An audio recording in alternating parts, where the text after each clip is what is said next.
नमस्कार, आप देख रहे हैं जी राजस्थान न्यूज। आपके साथ मैं हूं राहुल अवस्थी। करीब पौने 2 साल तक पुलिस को चकमा देता रहा आनंदपाल, आखिरकार पुलिस एनकाउंटर में मारा गया।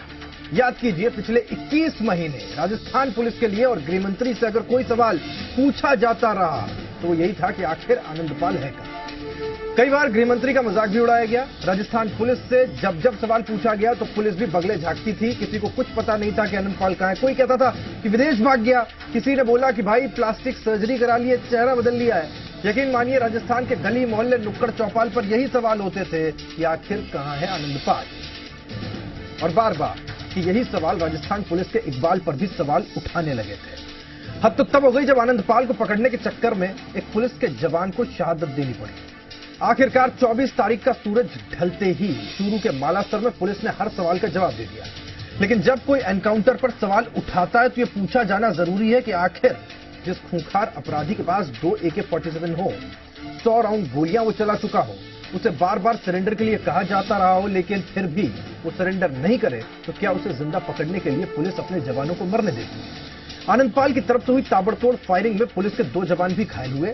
सवाल यह भी है कि आखिर आनंदपाल की सरेंडर की नीयत अगर थी तो फिर 21 महीनों से उसने सरेंडर क्यों नहीं किया। पुलिस पर विश्वास नहीं था तो फिर कोर्ट में सरेंडर क्यों नहीं किया। सवाल यह भी है कि क्या मालासर में बने हालातों के बीच में पुलिस के पास एनकाउंटर के अलावा कोई और रास्ता हो भी सकता था। व्यूज के लिए खुद गृहमंत्री और पूर्व गृहमंत्री हमारे साथ होंगे। व्यूज लें उससे पहले न्यूज देखें।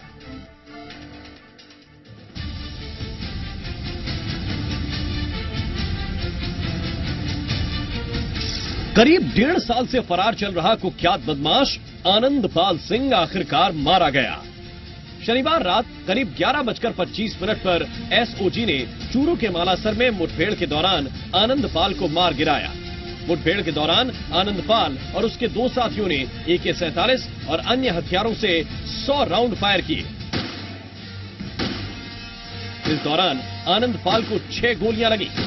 एसओजी के सीआई सूर्यवीर सिंह के हाथ में फ्रैक्चर आया, जबकि पुलिसकर्मी सोहन सिंह गोलियां लगने से घायल हो गया, जिसे जयपुर भर्ती कराया गया है। आनंदपाल के पास से 2 AK-47 और 400 कारतूस मिले हैं। एसओजी ने आनंदपाल के 2 भाइयों देवेंद्र उर्फ गुड्डू और विक्की को हरियाणा के सिरसा से गिरफ्तार किया है। पूछताछ में पता चला कि आनंदपाल मालासर में श्रवण सिंह के घर पर छिपा हुआ था। डीजीपी मनोज भट्ट ने बताया कि पिछले 1.5 महीने से एसओजी के आईजी दिनेश MN के सुपरविजन में एडिशनल एसपी संजीव भटनागर हरियाणा में डेरा डाले हुए थे। इस दौरान संजीव भटनागर ने आनंदपाल के भाई विक्की और देवेंद्र को सिरसा में दबिश देकर शाम 6 बजे गिरफ्तार किया। इसके बाद एसओजी की एक टीम करण शर्मा के नेतृत्व में चूरू जिले के मालासर गांव पहुंची। यहां आनंदपाल 2 दिन पहले आया था। एसओजी ने घेराबंदी कर आनंदपाल को पकड़ने की कोशिश की, लेकिन वो छत पर जाकर पुलिस पर फायरिंग करने लगा। इंटेलिजेंस ने सरकार को रिपोर्ट भेजी थी कि आनंदपाल के खिलाफ दर्ज केसों में बने गवाह, विरोधी राजू ठेहट की गैंग का सहयोग और उसकी खिलाफत करने वाले लोगों की जान को खतरा है। इंटेलिजेंस के अफसरों का मानना था कि आनंदपाल के फरार होने के बाद कई नेताओं को भी खतरा था।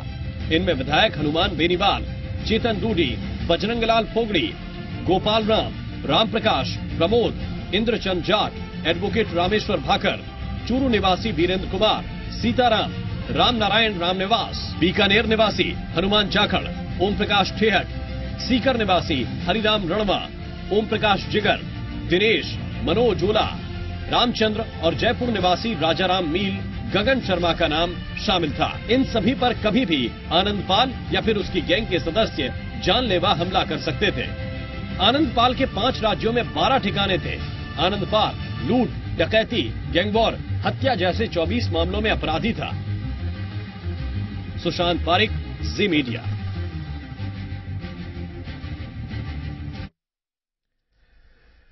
अहम सवाल यही है, क्या एनकाउंटर के अलावा कोई दूसरा रास्ता बचा था। जब पुलिस बार बार कह चुकी थी कि आप सरेंडर कर दीजिए, लेकिन अगर सामने से फायर ओपन हो जाता है तो उसके बाद में क्या पुलिस के पास में कोई विकल्प बचता है कि वो सरेंडर करवा पाती।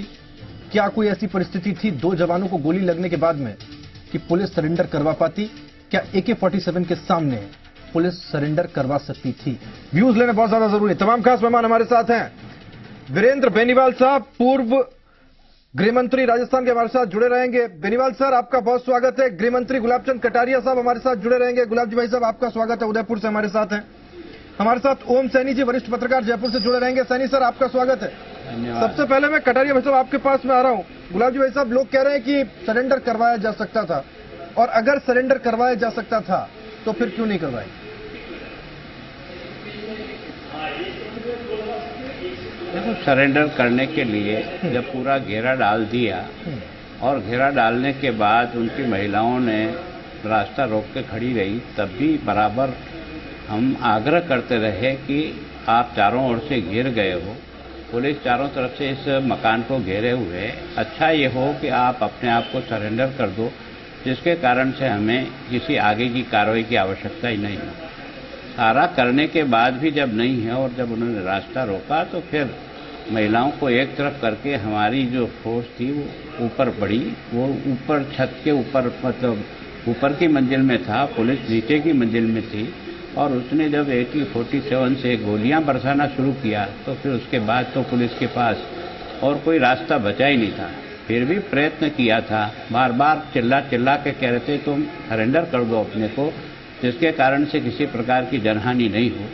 लेकिन जब उसने गोलियां बरसाई और हमारे 2 लोग, सोहन सिंह को भी लगी जो उसकी पीठ में लगी, और एक हमारा जो SP था, उसका जो गनमैन था, उसको धर्मपाल को भी जब लगी और उसके बाद भी उसने अपनी गोली बरसाना बंद नहीं किया, तब फिर पुलिस ने भी उसी गति से फायरिंग किया, जिसके कारण से उसकी डेथ हुई। वीरेंद्र सर भी हमारे साथ है। वीरेंद्र सर, आप तो गृह मंत्री रहे सर, इस तरह से अगर कोई एनकाउंटर पर सवाल उठाता है, कोई सवाल पूछता है, तो क्या ये सही है सर? सारे विकल्प आजमाए गए थे 21 महीनों में, कई बार वो मौके भी आनंदपाल के पास में थे कि वो जाकर के कोर्ट में भी सरेंडर कर सकता था। देखिए, जब उसने नहीं किया तब जाकर के ये करना पड़ा। पुलिस के पास और कोई चारा था क्या आपके हिसाब से?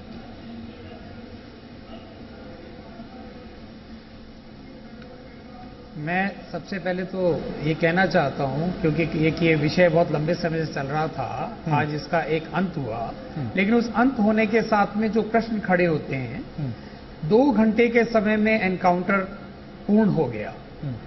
हम देखते हैं कि अनेकों जगहों पर इस तरीके की गतिविधियां होती हैं जहां ऐसे एनकाउंटर होते हैं, वो एनकाउंटर घंटों चलते रहते हैं, दिनों तक भी चलते रहते हैं। इतना तुरंत में एनकाउंटर होना अपने आप में बहुत सारे प्रश्न छोड़ करके जाता है।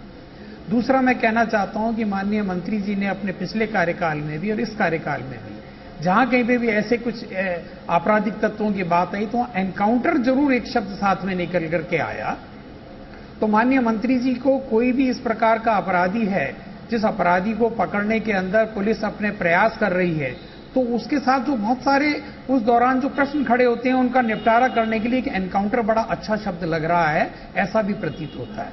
आज ये एनकाउंटर हुआ, इस एनकाउंटर होने के साथ बहुत सारे जो प्रश्न खड़े होने थे वो स्वतः ही समाप्त होने की दिशा में आगे बढ़ रहे हैं। ये एक बहुत बड़ा प्रश्न है। ठीक है सैनी सर, ये एनकाउंटर को लेकर के जो क्वेश्चन पूछे जा रहे हैं सर, मैं बड़ा सीधा सवाल पूछता हूं। कोई एनकाउंटर 3 दिन चलता है, 4 दिन चलता है, 5 दिन चलता है, या 1 घंटे चलता है, 2 घंटे चलता है। ये कोई सर फिल्म तो है नहीं कि इसकी कोई टाइमिंग डिसाइड की जा सके। वो सिचुएशन के ऊपर निर्भर करता है कि वहां की सिचुएशन क्या थी। अमावस की रात थी, जब वहां के SP से बात हुई तो उनका कहना यह था अमावस की रात थी, सिचुएशन हमारे लिए एनकाउंटर उस वक्त परिस्थितियां जो जवान थे उनके लिए QRT की अच्छी इसलिए थी क्योंकि वो बिल्कुल आइसोलेटेड घर था और वहां पर किसी को बचाना नहीं था। जिनको बचाना था उन लोगों को सेव कर दिया गया था कमरे में। और दरअसल ये वजह थी कि 2 घंटे में एनकाउंटर पूरा हुआ, वो कार्रवाई पूरी हुई और उस दरमियान पूछा भी गया, सामने से फायर आया, फिर जवाब दिया गया। सैनी सर, कोई दूसरा विकल्प था क्या ऐसी स्थिति? नहीं राहुल, विकल्प तो कुछ भी नहीं रहा इसके अंदर, क्योंकि जिस तरह के आनंदपाल के बारे में सूचनाएं मिलती रही हैं, जितने दुर्दांत उनके कर्तव्य थे उसको लेकर के कतई भरोसा तो कुछ भी नहीं किया जा सकता था। डिफेंस के साथ में ही ऑफेंस होने का सिलसिला बनता है। ऐसे में पुलिस कर्मियों ने घेर करके जो कुछ किया और उसका जो परिणाम निकला वो अलग बात है, लेकिन कुछ बातें जो सामने आई हैं वो बहुत सारे सवाल खड़े करती हैं। जैसे कहा गया कि साहब कांच के अंदर देख करके उसकी गतिविधि का पता किया। अमावस की रात में कांच में कैसे देखा जा सकता है, ये समझ में नहीं आता। ये तो सही है कि आनंदपाल ने गोलियां चलाई, जवाब में गोलियां चली तो उसके बाद में उसकी मृत्यु हुई, लेकिन जिस तरीके से बात बताई जा रही है वो संदेह पैदा करती है। इस संदेह से मुक्ति का सीधा सा रास्ता है कि एक जांच बिठाएं, पता कर ले और सारे चीजें सामने आ जाए, क्योंकि मामला बड़ा संजीदा है। इसमें जो लोग शिकार होने की संभावना थी, जिनकी वो एक विशेष समूह के हैं, जाति समूह के हैं, और जो आतताई था या दुर्दांत जो था वो एक विशेष समूह का है, उसके प्रति लगाव लोगों को बड़ा साफ साफ नजर आ रहा है। उसकी मृत्यु के बाद में जिस तरह के प्रदर्शन हो रहे हैं वो वो महिमा मंडन में सही थोड़ी, राजस्थान इस तरह के चक्कर में ना फंसे। ठीक है, वो लॉजिकल सवाल सिर्फ यहाँ तक हो सकता है सर। अब इसको जाति से, बिरादरी से जोड़ना तो खैर कतई सही नहीं है। यहाँ बात बिल्कुल लॉजिकल है कि अगर किसी को कोई डाउट है, कोई इफ्स एंड बट्स है, तो वो क्लियर होने चाहिए, ये बात ठीक है। लेकिन इसको किसी जाति समूह से जोड़कर देखना वो गलत बात होगी, वो सही बात नहीं होगी। मैं एक बार गुलाब जी भाई साहब एक बार फिर से आपके पास में आ रहा हूं। अगर कोई इफ्स है, कोई बट्स है, किसी के दिमाग में, मन में कोई शंका है, तो वो दूर कैसे हो की जानी चाहिए क्या सर? शंका होने का कोई सवाल पैदा नहीं होता। अगर इस एनकाउंटर में परिवार के और कोई लोगों को गोली लग जाती और उनकी कोई मृत्यु हो जाती, तब तो यह लगता था कि पुलिस ने संजीदगी से इस गोलीबारी का जवाब गोलीबारी से नहीं दिया। इतनी गोलियां चलने के बाद भी केवल और केवल आनंदपाल ही गोली से मरा, इसका मतलब इससे ज्यादा और प्रिकॉशन पुलिस क्या ले सकती थी और क्या कार्रवाई कर सकती थी। और जब उनके साथियों को भी गोली लगी और उसके बाद भी वो AK-47 से गोलियां बरसाता चला जा रहा था, तो गोली का जवाब तो गोली के दिए बिना पुलिस को कोई मरने के लिए तो खड़ी नहीं कर दूं कि वो सब खड़े हो जाएं। मैं सोचता हूं कि जिसको 2.25 साल तक मुझे ढूंढने में इतनी समय और शक्ति लगी और इतनी पुलिस को मुझे लगानी पड़ी और उसके सारे 40-42 साथियों को हमने जेल के शीशों में डाला और केवल ये 3 ही बचे थे। दोनों तो, एक उसका सगा भाई और एक चचेरा भाई और तीसरा ये भी उनको पकड़ने से जानकारी मिली कि आनंदपाल कहाँ छिपा हुआ है। उसके बाद हमने नागौर की पुलिस को भी, चिरू की पुलिस को भी और हमारी SOG की पुलिस को भी मौके पे भेजा, घेरा डाला। घेरा ऐसा डाला था कि वो भाग नहीं सकता है। तो ये तो साफ हो गया कि अब आनंदपाल इससे बाहर जा नहीं सकता, उसको यहीं करना है। और उसके लिए हमने जो प्रयास कर सकते थे, जितनी बार उसको वार्निंग दे सकते थे, उसके परिवार के सब लोगों को भी एक साइड में करके बंद कर दिया। और उसके बाद जिस प्रकार से फायरिंग की, मैं सोचता हूं पुलिस ने जिस संजीदगी से इस ऑपरेशन को किया, कोशिश यही की थी कि उसे पकड़ करके सजा करे, लेकिन जब उसने स्वीकार नहीं किया और गोली लगातार बरसाता रहा, तो चाहे वो वीरेंद्र जी हों, चाहे और कोई भी हो, मुझे कोई समझदार व्यक्ति हिंदुस्तान का यह बता दे कि इस ऑपरेशन में इसके अलावा चारा क्या था। लेकिन गुलाब जी, ये वीरेंद्र जी ये कह रहे हैं कि साहब आप सहूलियत ढूंढ रहे हैं एनकाउंटर्स में। उनका कहना यह है कि एनकाउंटर सबसे आसान रास्ता आप लोग अपना रहे हैं, आप कठिन रास्ता नहीं अपनाना चाहते। वीरेंद्र जी ये कह रहे हैं अगर ये इतना आसान रास्ता होता तो 2 घंटे तक फायरिंग काय को करते और 2.25 साल तक उसके पीछे पीछे क्यों भागते। बार बार उसको कह रहे थे कोर्ट में सरेंडर कर दो, अगर तुम्हें पुलिस से डर लगता है तो हमने कोर्ट में सरेंडर करने के लिए कहा। हमने हर प्रकार से उसको मौका दिया, लेकिन उसके बाद भी उसने एक बार जब निकला तो हमारे एक कांस्टेबल को मार के चला गया। तो लगातार मैं मेरी पुलिस को मरने के लिए भेजता रहूं, ये तो संभव नहीं। ठीक है, बड़ी सीधी सी बात है वीरेंद्र जी, बड़ी सीधी सी बात है। अगर सरेंडर करना होता तो 21 महीनों के भीतर बहुत सारे मौके थे सर, उन तरीकों को अपनाया जा सकता था।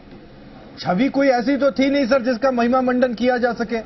छवि क्या थी ये तो सब जानते हैं। सामने से फायर ओपन हुआ, उसके बाद में पुलिस को प्रतिक्रिया देनी ही थी सर। आप इसको ऐसा क्यों सोचते हैं सर कि यह सहूलियत की कोई राजनीति है जो की जा रही है, या सहूलियत का काम जो है वो पुलिस ढूंढ रही थी?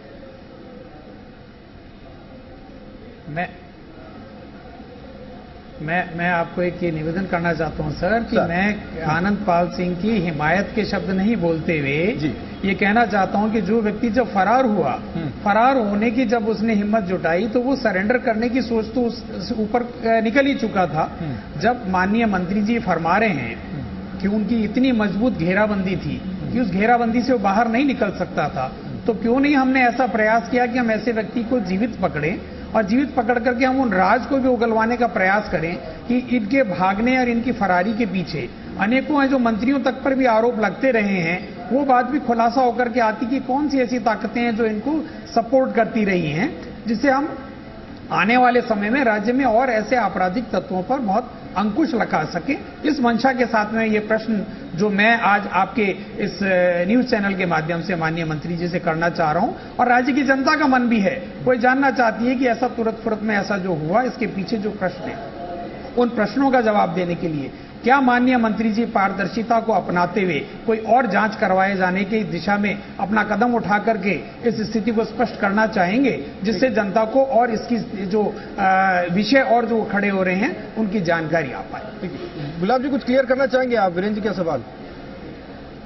मैं मंत्री महोदय से कहना चाहता हूं कि ये राजनीतिक आवरण छोड़ करके आप अपने ईमानदार मन से कह दो कि जिन परिस्थितियों में पुलिस को गोली चलानी पड़ी और उसके 2 साथियों को गोली लगने के बाद भी क्या आप ये उम्मीद करते थे कि पुलिस को मरते चले जाएं और उसके बाद उसकी मनवार करते चले जाएं?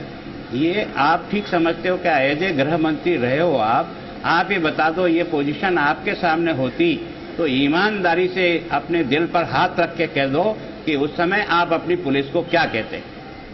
वीरेंद्र बेनीवाल साहब, बड़ा जायज सवाल है। 100 राउंड AK-47 से फायर होने के बाद में आप अपनी पुलिस को क्या कहते अगर आपकी पुलिस होती सर?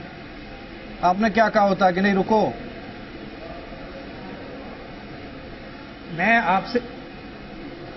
मैं फिर आपसे निवेदन कर रहा हूं कि ये प्रश्न जो आज खड़ा हो रहा है एनकाउंटर के बाद का खड़ा हो रहा है। हम उन परिस्थितियों की कल्पना करना चाह रहे हैं जिस परिस्थितियों की सीमा से हम बाहर निकल चुके हैं। आज विषय ये उठ रहा है कि ये 2 घंटे के अंदर तुरंत एनकाउंटर हुआ तो क्यों हुआ? जब हमारी इतनी मजबूत घेराबंदी थी, उस घेराबंदी के बाहर वो नहीं जा सकता था, आइसोलेटेड एरिया के अंदर था, ये जो माननीय मंत्री जी खुद फरमा रहे हैं।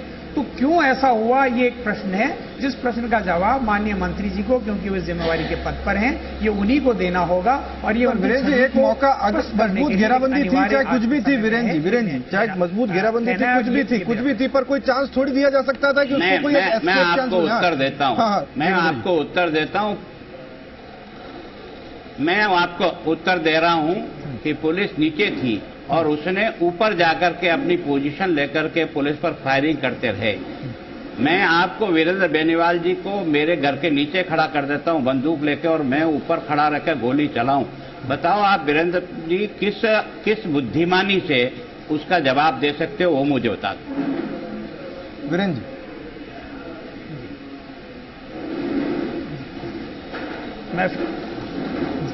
मैं फिर निवेदन कर रहा हूं माननीय मंत्री जी कि ये उन परिस्थितियों के बाद का विषय है। हम आज एनकाउंटर हो जाने के बाद में हम उस पर बात कर रहे हैं, हम उसके पहले के विषय पर बात नहीं कर रहे हैं।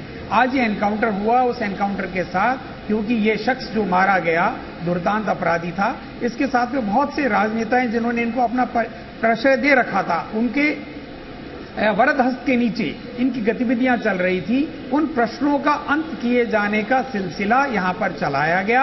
यह एक प्रश्न है जिस प्रश्न का जवाब आपके माध्यम से आना चाहिए। ये मैं एक सेकेंड इस चीज को थोड़ा सा क्लियर करना चाहता हूं। हमारे साथ सैनी सर भी है। सैनी सर, मैं आपके पास में आ रहा हूं इस सवाल के साथ में, इसको थोड़ा सा क्लियर करते हैं।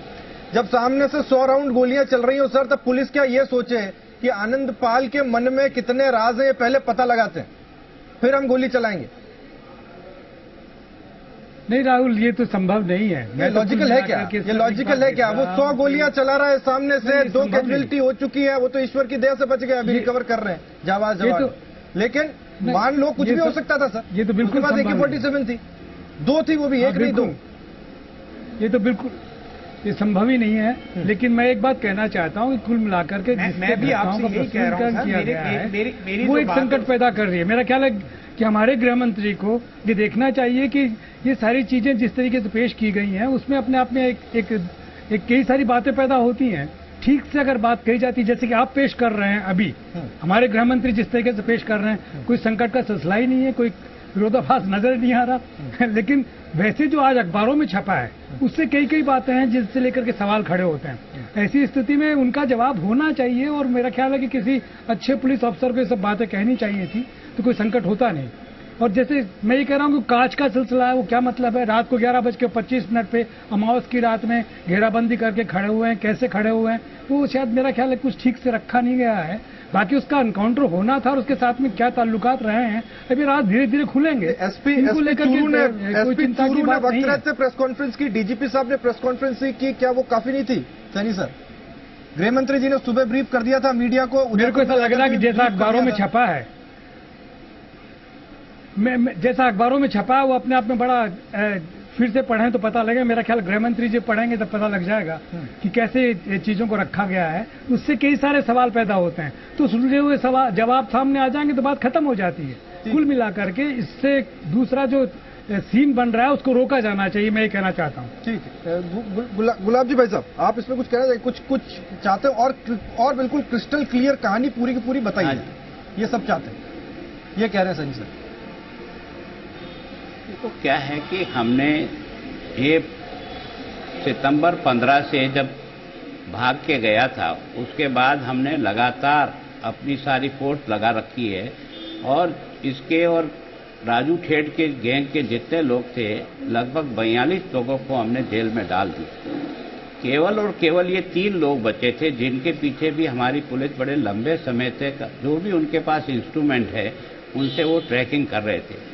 और हमने हमारे एडिशनल एसपी भटनागर को सिरसा पहले ही जब हमें जानकारी मिली तो वहाँ भेज दिया। उसने वहाँ के local additional SP under training को और उसकी फोर्स को लेकर के जब इनके दोनों भाइयों को, एक चचेरा भाई और सगा भाई, जब उसको पकड़ा, उसको पकड़ने से पूछताछ से पता लगा कि आनंदपाल इस जगह है। उसके बाद हमने जिस प्रकार से अपनी फोर्स को सूचित किया, मौके पर हमारी फोर्स पहुंची, सारी हमारी फोर्स ने जिस प्रकार से उस अकेले मकान को घेरने के बाद हमने बराबर आग्रह किया, बार बार कहा, लेकिन उनकी महिलाओं ने आकर के विरोध किया। उनको हमने सबको एक जगह सुरक्षित किया और उसके बाद भी हमने बराबर उनसे कहते रहे, लेकिन उसने ऊपर जाकर के अपने ऊपर के मकान में पोजीशन लेकर के जब AK-47 से गोलियां धनाधन बरसानी शुरू की तो पुलिस को उसके अलावा कोई चारा नहीं था।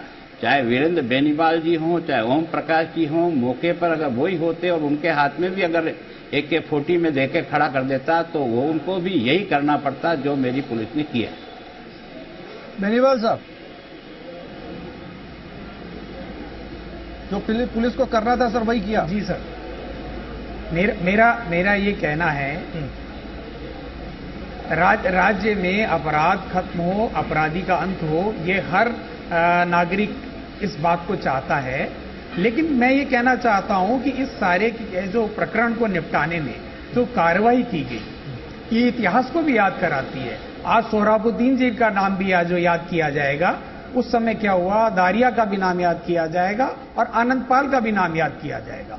मैं ये कहना चाहता हूं कि हम जो अपराध जहां से पनप रहा है उस जड़ पर भी हमारा जाना। सोहराबुद्दीन और दारिया को डिस्कस करके सर हम कहां पहुंचेंगे? आज सोहराबुद्दीन और दारिया और वो सब सर मामले जुडिशरी से क्लियर हुए। इसका जवाब तो आपको देना चाहिए, इसका जवाब तो आपको देना चाहिए कि सोहराबुद्दीन में गुलाबचंद कटारिया का दोष क्या था जो उस पर आपने चार्जशीट पेश की। जी, जुडिशरी से क्लियर हुए सर। जवाब तो आपको देना चाहिए कि सोहराबुद्दीन में गुलाबचंद कटारिया के पास क्या आपके पास प्रमाण थे जिसके कारण से आपने चार्जशीट पेश की। इसलिए बेनीवाल साहब मैं कह रहा था कि आज आनंदपाल पे रहते कहीं इधर उधर नहीं जाते, वरना सवाल उल्टे और खड़े हो जाएंगे। हम चाहते भी नहीं थे कि वो सवाल हो। नहीं वो देखिए, सवाल तो खड़े होंगे ही होंगे, सवाल तो हर जगह पर खड़े होंगे। विषय यही आ जाता है, हम बारंबार जो बात करना चाह रहे हैं कि हम मुद्दे को निपटाना चाह रहे हैं या हम जो उसका पटाक्षेप करना चाह रहे हैं। आज क्योंकि इस अपराधी के पीछे एक बहुत बड़ा एक वर्ग, ठीक है, चाहे वो राजनेताओं का वर्ग हो, चाहे किसी जाति विशेष का वर्ग हो या अन्य आपराधिक लोग इसके पीछे हों, ये सारी बातों को समाप्त करने के लिए ये जो एनकाउंटर हुआ, जिसका माननीय मंत्री जी ने आपने यहां पर फरमाया, जब ऐसे आइसोलेटेड प्लेस पर थे उस जगह पर घेराबंदी को लंबे समय तक कायम रखा जाकर के, उनको पकड़ा जाकर के, उस अपराधी को पकड़ा जाकर के बहुत सारे बातों का खुलासा किया जा सकता था। गुलाब जी, ये प्रश्न है। गुलाब जी बहुत संक्षेप में, माननीय मंत्री जी, गुलाब जी बहुत संक्षेप में, गुलाब जी बहुत संक्षेप में आपसे जानना चाहता हूँ सर, गुलाब जी मैं आपसे जानना चाहता हूँ, क्या आपकी पुलिस ने, हमारी पुलिस ने, राजस्थान की पुलिस ने, पुलिस तो खैर सब हमारी है, हम सबकी पुलिस है, वो किसी की क्या है, गुलाब जी आप कंट्रोल करते हैं उसको। उसने जो कुछ भी किया सर, आप गर्व करते हैं सर उस पर? 21 महीनों से हम आपसे जो सवाल पूछ रहे थे, आपको लगता है कि आपकी पुलिस ने वो जवाब दिया है? गुलाब चंद कटारिया को गर्व का मौका दिया है पुलिस ने?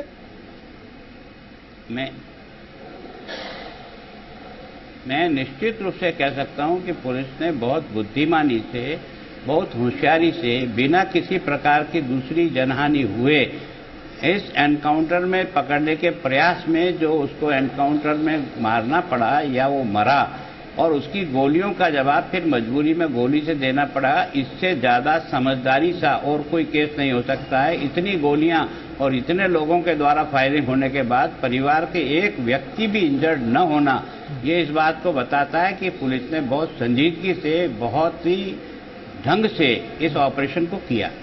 ठीक है, आज हमने दिन भर प्रदेश की जनता से सवाल पूछा, इसका थोड़ा जवाब लेते हैं और हम चाहते हैं कि थोड़ा जनता के व्यूज इसके अंदर आए। हमने आज दिन भर प्रदेश की जनता से सवाल पूछा, क्या पुलिस के पास कोई दूसरा विकल्प हो सकता था ऐसी परिस्थितियों में जब सामने से AK-47 के फायर आ रहे हों? 97% मानते कि ऐसा कोई विकल्प नहीं हो सकता था। 3% लोग इससे इत्तेफाक रखते हैं कि हाँ, कुछ ऐसा विकल्प खोजा जा सकता था। यानी 97% लोग इस चीज को मानते हैं कि साहब ऐसा कोई विकल्प उस परिस्थिति में संभव नहीं था। सैनी सर, मैं आपके पास आ रहा हूं। आपको लगता है पुलिस ने बुद्धिमत्ता का परिचय देते हुए, उस वक्त की मौके की नजाकत को समझते हुए, अपने ऊपर लगे दागों को समझते हुए 21 महीने बाद जो किया वो सही किया? देखिए, वो तो सही किया, लेकिन मैं ये कहना चाहता हूं कि अगर गृह मंत्री जाग रहे होते और इनसे पूछ लिया जाता तो ये कहते कि चारों तरफ घेरा डाल के बैठ जाइए, जब दिन का उजाला हो तो इसको जिंदा पकड़ना चाहिए। ये रास्ता हो सकता था, लेकिन ये नहीं हुआ। इतना ज्यादा, चूंकि उसका इतना आतंक रहा है कि उसे निपटाने की बात तत्काल हो गई, उसने जिस तरीके से फायर किया उसके हिसाब से, वरना उसके पास में 400 कुल गोलियां थी। हमारी पुलिस पूरी तरीके से पहुंच चुकी थी और मैं समझता हूं कि जिंदा पकड़ा जा सकता। सर 400 गोलियां 400 लोगों की जान नहीं ले सकती सर। तो उसके साथ साथ में जवाब 400 गोलियां 400 लोगों की जान नहीं ले सकती सर। देखिए, हमारे पास में काफी फोर्स थी राहुल जी, अपने पास में काफी फोर्स थी उस वक्त। अगर फोर्स कम होती तब उसके अलावा कोई रास्ता नहीं था कि उसको काउंटर किया जाता। लेकिन जो 3% लोगों का सिलसिला है वो मैं बताना चाहता हूँ, सिर्फ एक जरिया था कि किस तरीके से दिन तक रोक लिया जाता और उसके बाद में उसको अरेस्ट कर लिया जाता। ठीक है सैनी सर, बहुत शुक्रिया आपका आने के लिए। बेनीवाल सर, आपका बहुत शुक्रिया हमारे साथ जुड़ने के लिए। कटारिया साहब, आपका बहुत शुक्रिया। हमने आपके 21 महीने तक लगातार आपसे एक ही सवाल पूछा, आपने और आपकी पुलिस ने 21 महीने बाद जवाब दिया है एनकाउंटर के साथ। बहुत शुक्रिया गुलाब जी आपका भी हमारे साथ जुड़ने के लिए। देखिए, एक एनकाउंटर हुआ, देश काल और परिस्थिति कई चीजों को तय करती है, और उस वक्त की परिस्थिति ये थी कि पुलिस के पास कोई दूसरा रास्ता नहीं था, ये कहना है गृह मंत्री का। और अगर कोई डाउट है और अगर उसको क्लियर किया जा सकता है किसी भी तरीके से, तो वो भी कर दिया जाए ताकि किसी के मन में कोई संशय रहे नहीं। आज न्यूज इन व्यूज में इतना ही। आप देखते रहिए जी राजस्थान न्यूज।